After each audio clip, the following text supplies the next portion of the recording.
Lio, chanteuse pop à succès, est connue depuis les années 1980, mais elle s'appelle en réalité Wanda Maria Ribeiro Furtado Tavares de Vasconcelos.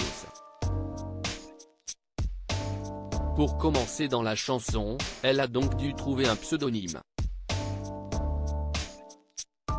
Elle a enfin révélé pourquoi. Banana Split, les brunes comptent pas pour des prunes, amoureux solitaire, fallait pas commencer. Tout le monde connaît les tubes acidulés de la chanteuse Lio, qui font danser les Français depuis 40 ans. La belle brune belgo-portugaise, également demi-sœur aînée de la chanteuse et comédienne Helena Nogueira, a aussi fait ses preuves dans le cinéma. Elle a notamment tourné pour de grands réalisateurs comme Chantal Akerman, Claude Lelouch, Jeanne Labrune, Catherine Breillat, Diane Curis ou Catel Kievere.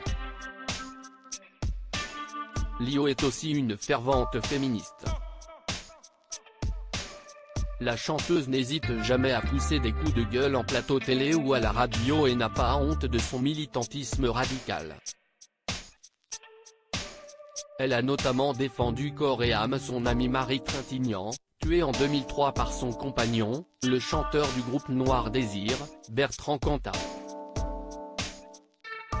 Lio n'a d'ailleurs aucun problème à égratigner les grands noms de la chanson française qu'elle considère comme misogynes.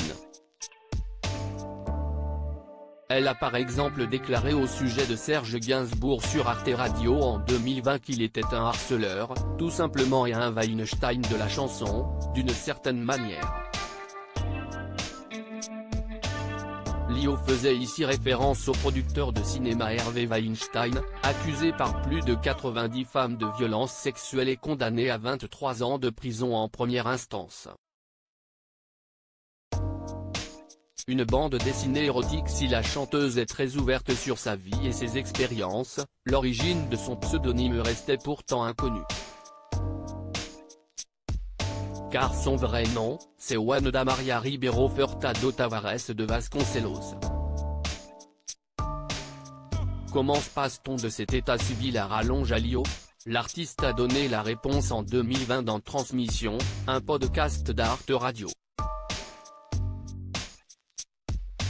Ce prénom vient de la bande dessinée de science-fiction érotique Barbarella. J'ai choisi Lio car je trouvais qu'il y avait beaucoup de ressemblances entre la Wanda que j'étais et ce personnage, cette adolescente émotive qui collectionne des images pour se protéger des méchants. J'étais une adolescente, et puis physiquement, elle me ressemblait, a raconté la belle brune.